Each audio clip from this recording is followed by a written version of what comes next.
Assalamualaikum warahmatullahi wabarakatuh. Perkenalkan, nama saya Zaidan Noval Setiawan. Saya berasal dari kelas 10 akuntansi 1.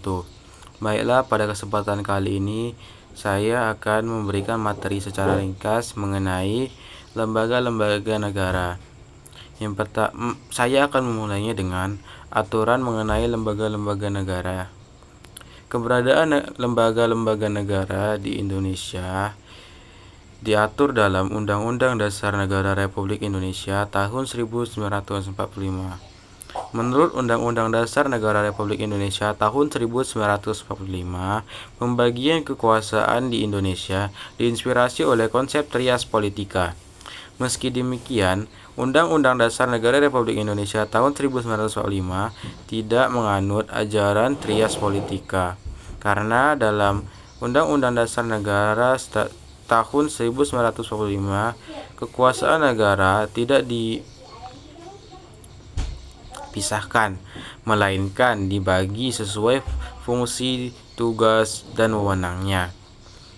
Fungsi, tugas, dan wewenang tiap-tiap pemegang kekuasaan negara diatur dalam undang-undang tanpa mengabaikan asas independen masing-masing lembaga.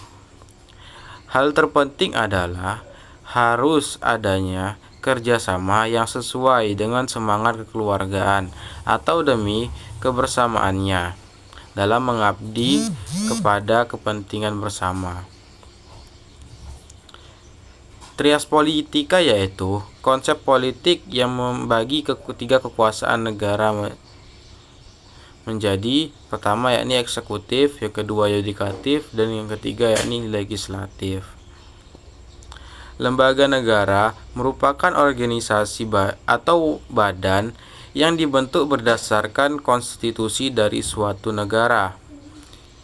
Konstitusi dan kumpulan aturan, prinsip, ataupun norma dan nilai-nilai dasar yang mengatur pemerintahan negara.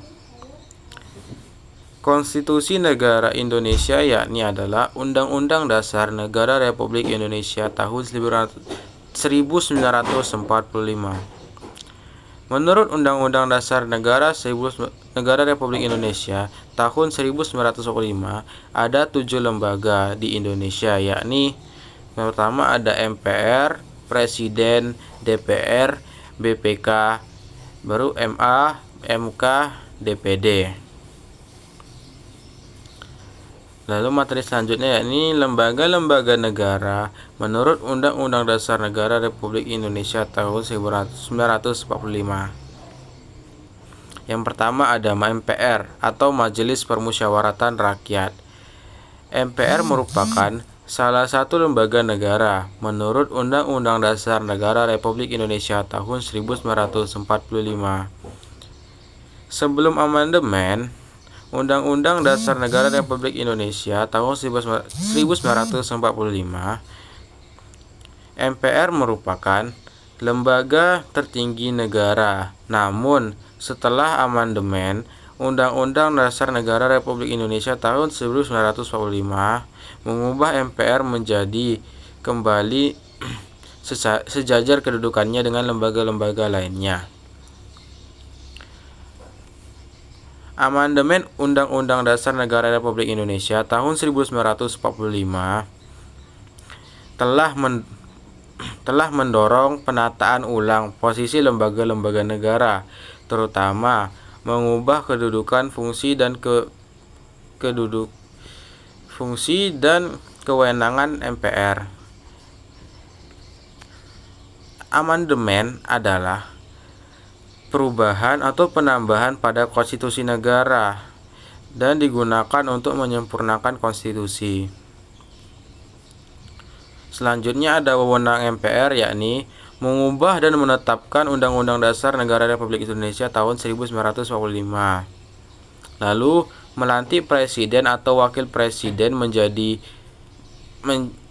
mengundangkan hasil pemilihan umum. Selanjutnya ada memutuskan hasil usul DPR untuk memberhentikan presiden atau wakil presiden dalam masa jabatannya.